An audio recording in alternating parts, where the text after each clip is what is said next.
YouTube. You have your YouTube page. That's where all your videos go on. They're also on your website, but they're also on the YouTube page.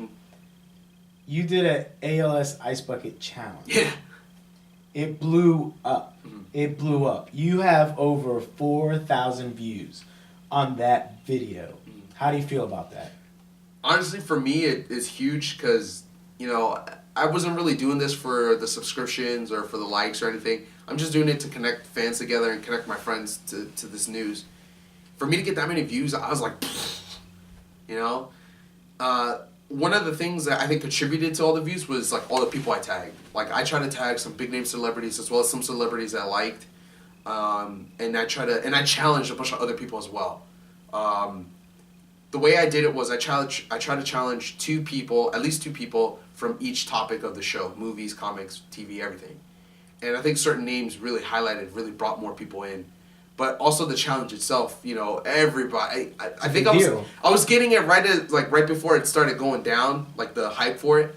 But I think I was maybe right at its top where I finally got challenged for it, and maybe my followers handed it out to other people, and that's how we got so many views. You did yours right around the time I did mine. Did we? I remember. Okay. Yeah. And so I try to do it that way. But another thing that I think helped was at the time that before I got challenged, you know, everybody was watching them. There were a lot of videos I was watching where people were doing, or rather they were saying, donate or do the Ice Bucket Challenge. Whereas it originally started where it was donate this amount, or if you miss the 24-hour period, then you have to donate this amount and you have to do this, you know? And it was more so to help people rather than just to you know, be like, oh, do this or this. Donate or Ice Bucket. And that was something that's kind of angering me a little bit. It was pissing me off because I was seeing it a lot. And there are tons of videos of people doing it. You'll probably see more of people be like, all right, I'm going to donate however much, and then I'm going to do this. Like, regardless whether they were within 24 hours or not.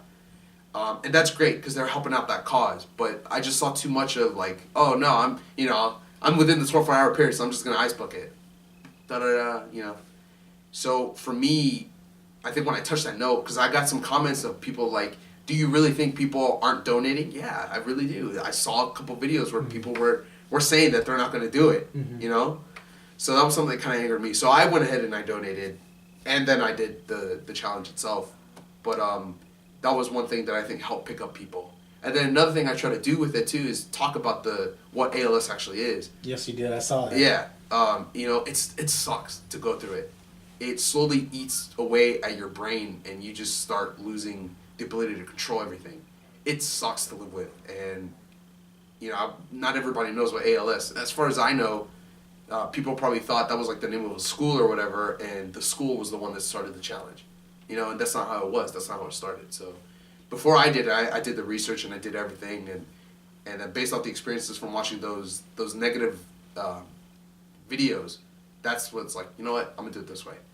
I'm not gonna just do a regular challenge. I'm gonna talk about what it is and highlight the fact that there are some people who weren't donating. They were just doing it, you know? Overall, though, I feel like the videos did a phenomenal job of promoting or at least raising awareness of ALS, whether you knew what it was or not. Right. Because for me, I didn't know what it was, but once I saw it start coming up, I did my own research. And I'm hoping a lot of people did the same. Overall, though, I felt like it did a phenomenal job of promoting, which is what I felt like was the purpose of it. They raised a lot of money. They raised a lot of money, too. Because eventually it's going to go down the pipeline and get to the people where it needs to go. The people with the bigger pockets. Because my pocket's going to help out, but it's not going to help out like Bill Gates' pocket. Right. So I'm glad you did that, and overall, I'm really happy with the amount of awareness that video did help raise. Me too. The string of videos. Yeah. Yeah.